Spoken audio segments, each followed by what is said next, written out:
Las opiniones y comentarios de nuestros invitados y colaboradores son personales y no representan el sentir de esta radiodifusora. Para apreciar el lado artístico de la urbe, Emotrópolis, la dimensión emocional de las ciudades. Una revisión al arte que habita en esta gran jungla de asfalto. Emotrópolis, con Ulises Paniagua y José Antonio García Ayala.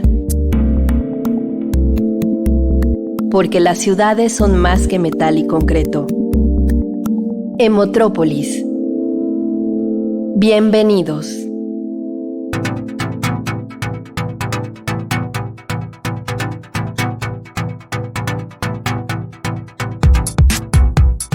Hola, ¿qué tal, queridos radioescuchas? Esto es Emotrópolis, la dimensión emocional de las ciudades. Estamos en una emisión más de este programa, conducido por José Antonio García Ayala y Ulises Paniagua. El día de hoy tenemos como invitado al doctor Lauro Zavala, quien nos hablará del cine, la literatura y la ciudad. Bienvenido, doctor. Muchas gracias por la invitación. Es una tradición de este programa Emotrópolis preguntarle al invitado, ¿quién es Lauro Zavala? En palabras de Lauro Zavala. Bueno, lo que yo he hecho en los últimos 35 años es el diseño de distintos modelos de análisis para estudiar cine, literatura, diseño gráfico, arquitectura y cualquier otra manifestación humana. Y es el equivalente a lo que en ingeniería son las patentes, o en medicina y en otras disciplinas, pero en las humanidades se diseñan modelos de análisis. Excelente. Pues sin más, los dejo con esta sección de preguntas y respuestas con José Antonio García Ayala y el invitado Lauro Zavala. La entrevista en Emotrópolis.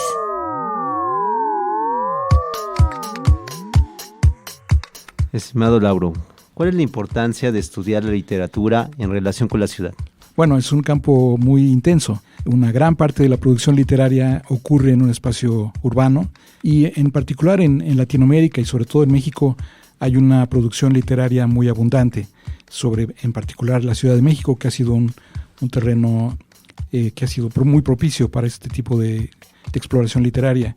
Por ejemplo, podemos recordar La región más transparente de Carlos Fuentes o algunas novelas de José Emilio Pacheco y más recientemente La literatura de la onda. De hecho, esta relación en México en particular, pero en todo el mundo es muy intensa y ha dado lugar incluso a varios reconocimientos del Premio Nobel y de otros ámbitos en el campo internacional. Así que es una relación muy, muy frecuente, muy productiva y que resulta muy placentera para los lectores. Y cuéntanos, ¿cuál es la relación que existe de igual manera entre los estudios de cine y la ciudad? Bueno, también es una relación muy importante. En las enciclopedias que se han elaborado sobre esta relación entre cine y ciudad, pues podemos encontrar, por ejemplo, los grandes directores que han explorado el ámbito urbano. Por ejemplo, Woody Allen, que ha presentado su imagen muy entrañable de la ciudad de Nueva York y recientemente de varias otras ciudades europeas como Venecia, Barcelona, París o Roma. Y lo mismo ha ocurrido con muchos otros directores. Por ejemplo, el cine de Federico Fellini es uno de los que ha explorado más sistemáticamente la belleza de Roma, que es estas dos ciudades, Nueva York y Roma, son tal vez las que tienen una mayor presencia en el cine internacional.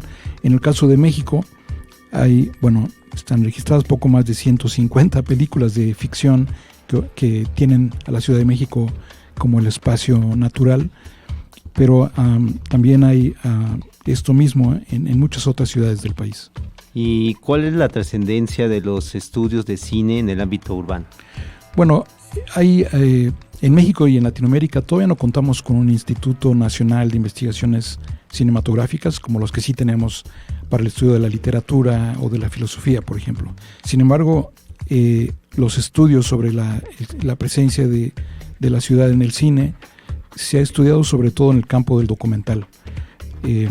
Muchos documentalistas mexicanos y extranjeros han retratado la experiencia urbana en las principales ciudades del país y esto ha generado una tradición documentalista muy, muy importante y que es ampliamente conocida, incluso en los festivales de cine documental. Aquí se podría señalar que los estudios de cine en Latinoamérica son todavía un campo relativamente reciente. No tenemos todavía un doctorado en estudios cinematográficos en Latinoamérica, excepto una línea muy reciente de la UAM Xochimilco, pero sí hay un crecimiento exponencial de los estudios de cine. Por ejemplo, cuando empezó el siglo XXI, solamente se publicaban 10 o 12 libros sobre cine al año. Actualmente se publican más de 50 libros sobre estudios de cine. Y en el campo de la relación entre la ciudad y el cine, precisamente el Instituto Politécnico ha publicado estos volúmenes colectivos gracias al trabajo de la organización de conferencias y seminarios permanentes. Y creo que esto se va a ir expandiendo para la creación de diplomados y algún otro proyecto académico. Creo que es un campo en expansión que es muy importante y cada vez tiene mayor relevancia. ¿Cuál es el motivo por el cual en esta época se ha dado esta expansión exponencial de esos estudios cinematográficos? Bueno, vivimos en una cultura de las pantallas. Todo el mundo tiene acceso tal vez si no a un celular, por lo menos es objeto de las cámaras de seguridad o tiene acceso a la televisión o precisamente pues puede ir al cine, aunque en México es uno de los cines más caros, ¿no?, en la taquilla. Sin embargo, esta presencia de las pantallas en la vida cotidiana nos hace recordar que el cine es la forma más compleja de utilización de la relación entre imágenes en movimiento y sonido. Entonces es el equivalente a lo que en literatura es la literatura para el uso de la palabra, ¿no? Es la manifestación más rica, más compleja, y en el caso del cine es muy importante porque es tal vez la forma de comunicación con mayor potencial pedagógico, ¿no? Así que por eso en los últimos años, por ejemplo, si observamos solamente un indicador como la creación de festivales de cine, en el año 2000 solo había un festival, ¿no?, en Acapulco, que no tenía ningún carácter académico, era puramente espectacular. Pero el año pasado ya había más de 150 festivales de cine y la mayor parte son muy especializados, digamos, festivales dedicados al cine documental sobre problemas ambientales o sobre la importancia del agua o sobre cualquier otro tema que compete con mucha frecuencia a el hecho de vivir en una gran ciudad. ¿Y cómo podríamos adentrarnos a este entendimiento de la intertextualidad entre la literatura y el cine? Bueno, estas relaciones entre literatura y cine se han dado no solo en la práctica, sino también en el campo de la investigación. Los estudios de cine en todo el mundo fueron iniciados por especialistas en estudios de literatura. Y esto ha generado que la mayor parte de las categorías para estudiar el cine, incluyendo la presencia de las ciudades, se hace utilizando categorías de la teoría literaria. Es muy reciente, digamos, en los últimos 5 o 6 años se tomó conciencia de que en realidad el elemento estratégico al ver una película no es la narración, ni son los contenidos, ni siquiera son las imágenes, sino es el sonido. Como el sonido es algo que está realmente en la sala o en el momento de ver y oír una película, es precisamente lo que da la sensación de que lo que uno está viendo es una experiencia real. Así que, se ha ido dejando un poco de lado lo que yo llamo el imperialismo narratológico de los estudios literarios. Yo mismo hice un doctorado en literatura y por eso estoy muy consciente de este cambio y empiezo a ver un interés cada vez más profundo por la importancia del sonido, no solo de la música, ¿no?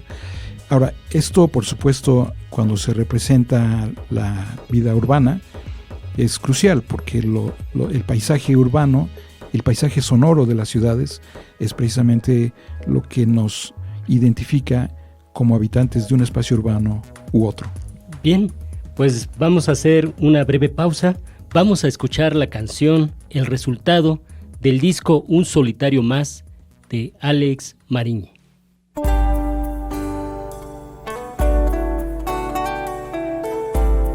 La música de la ciudad en Emotrópolis.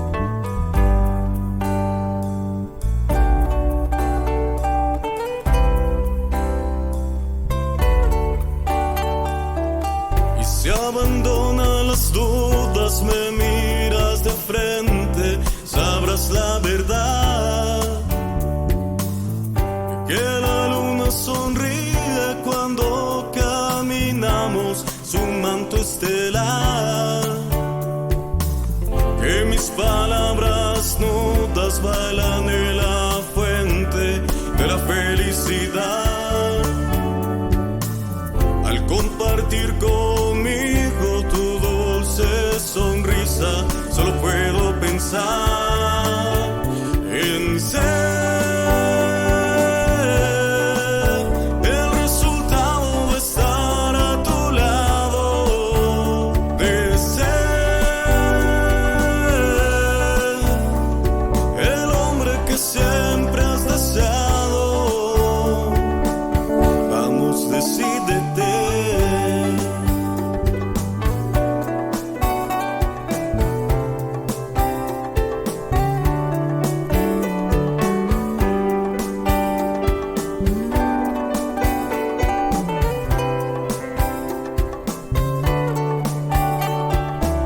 Deja beber de un sorbo el café de tus ojos, me quiero saciar.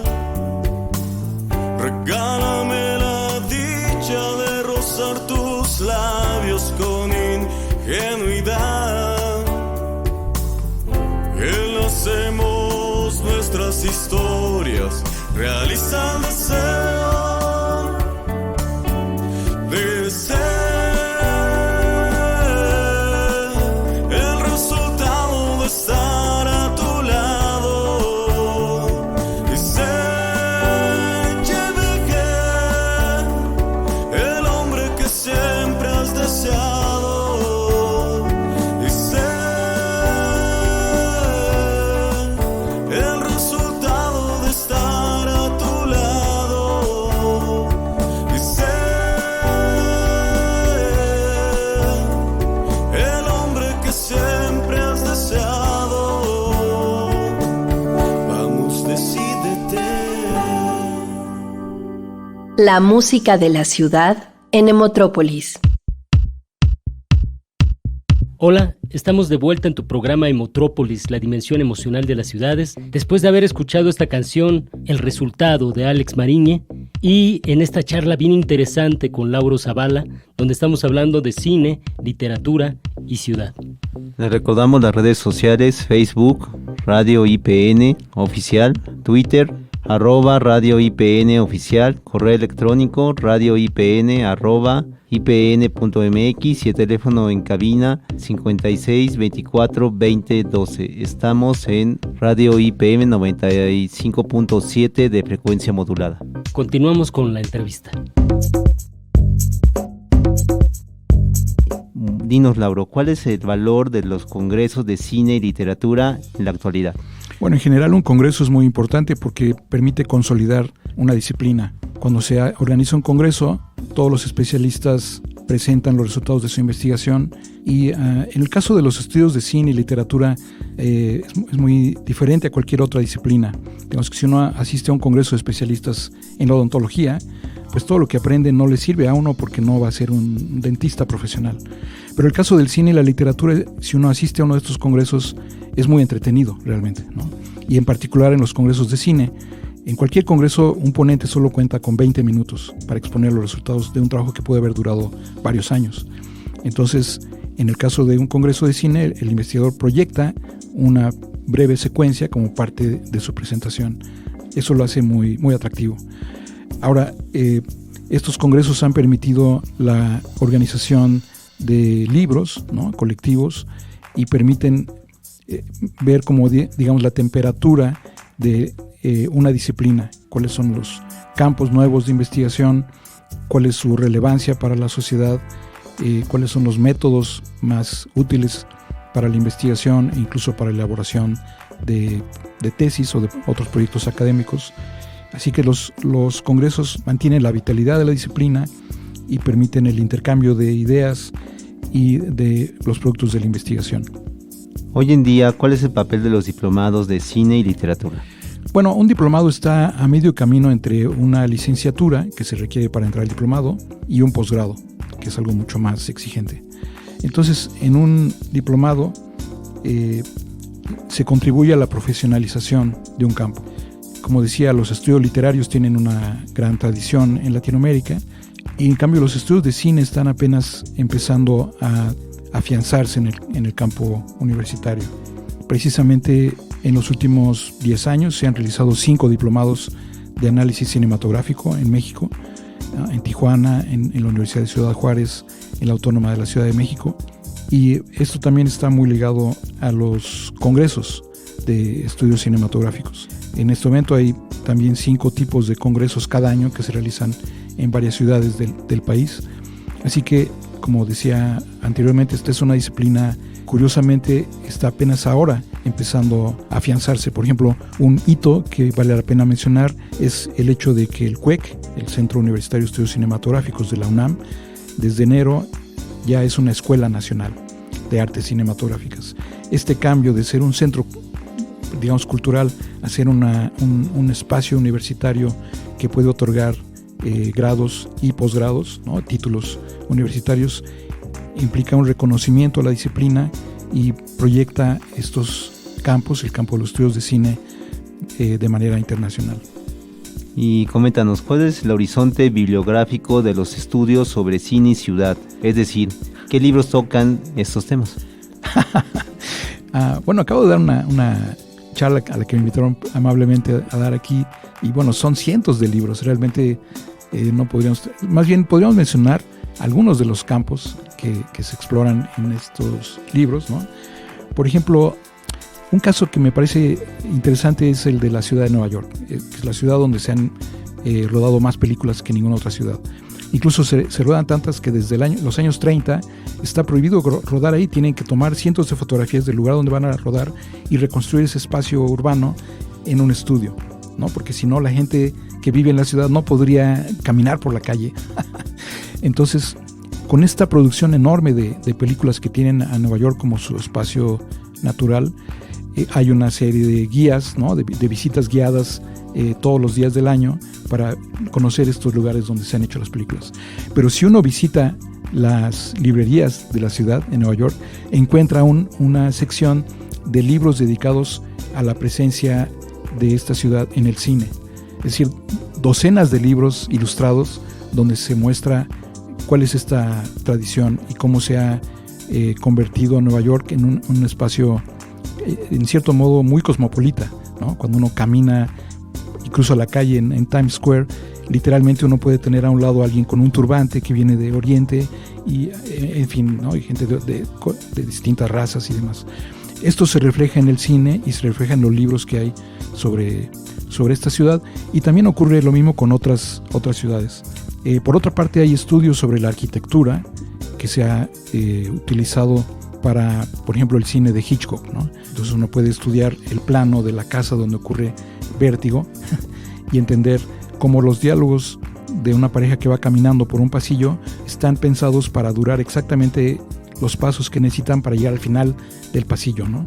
Y así sucesivamente. Es decir, el estudio de la arquitectura, del espacio urbano, las guías de visita a una ciudad, las novelas y los cuentos relacionados con la presencia de estas ciudades en el cine, y también un campo nuevo que es el estudio de la gastronomía típica de cada ciudad y tal y como esta se representa en las películas, ¿no?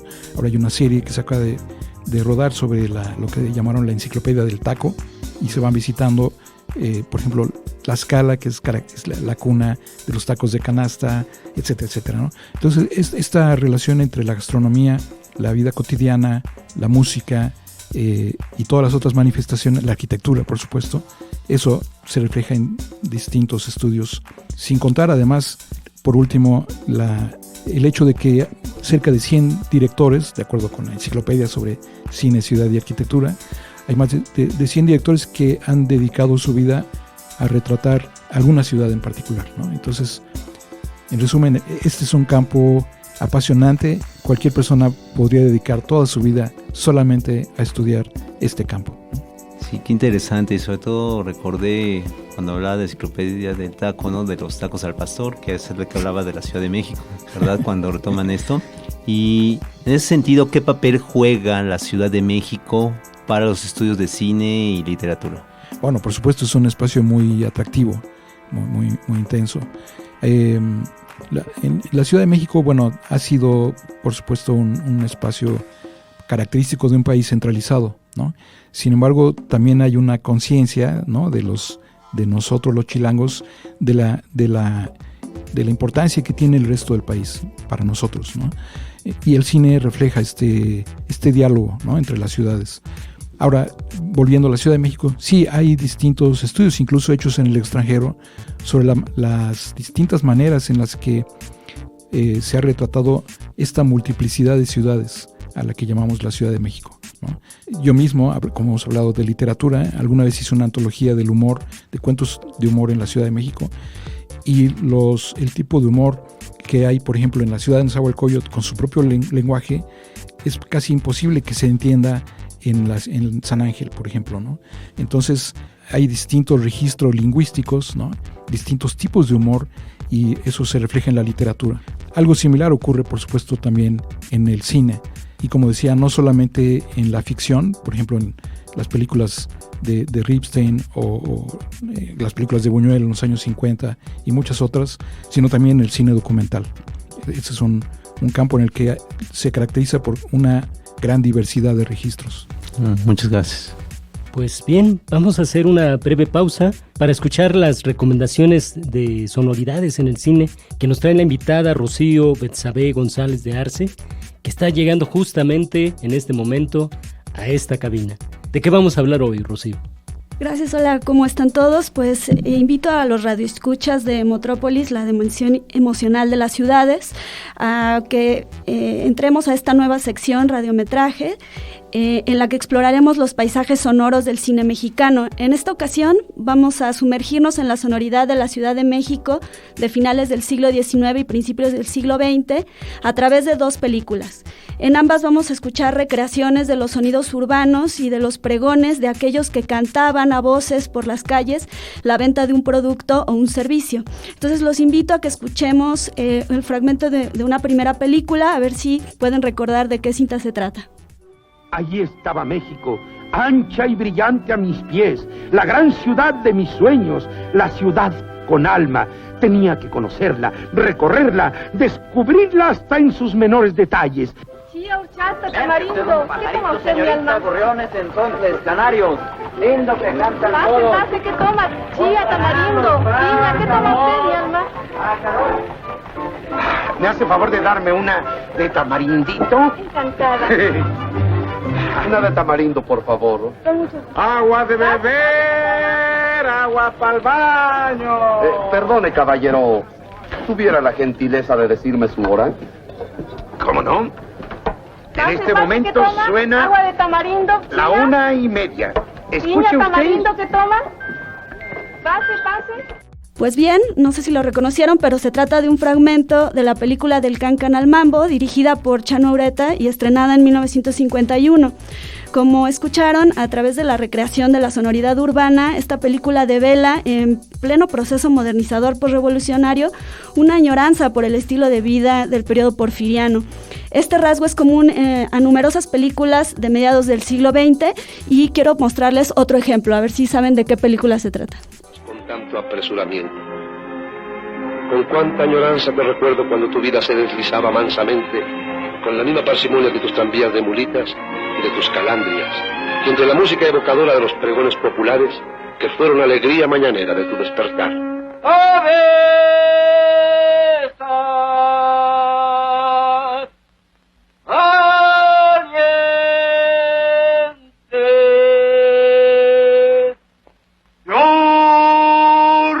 Tierra de hogar para las macetas, mercarán chiquilotitos,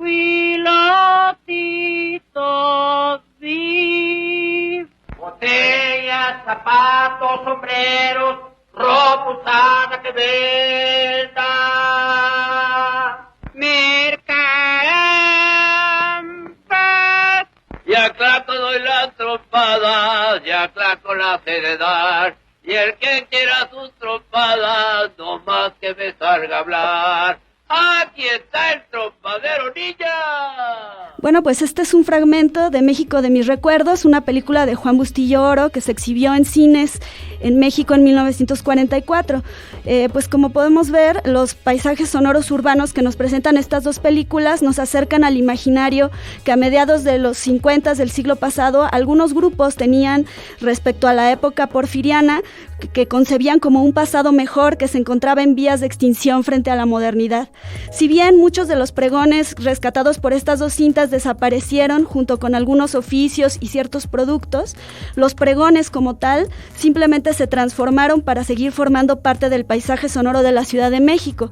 Y para muestra, pues les recomiendo la más reciente Roma de Alfonso Cuarón, que incluye en su banda sonora los pregones y sonidos de vendimia de la Ciudad de México de los años 70. Entonces, bueno, con esto los invito a que sigamos explorando la memoria sonora que preserva el cine nacional y hasta el próximo radiometraje. Pues bien, eso ha sido todo por hoy. En los controles técnicos, Alberto Vargas. En la producción, Marcelo Oliver. Nos escuchamos en la próxima emisión de Metrópolis, la dimensión emocional de las ciudades, conducido por sus amigos Ulises Paniagua y José Antonio García Ayala. Buenos días, buenas tardes y buenas noches, Ciudad de México. Hasta la próxima.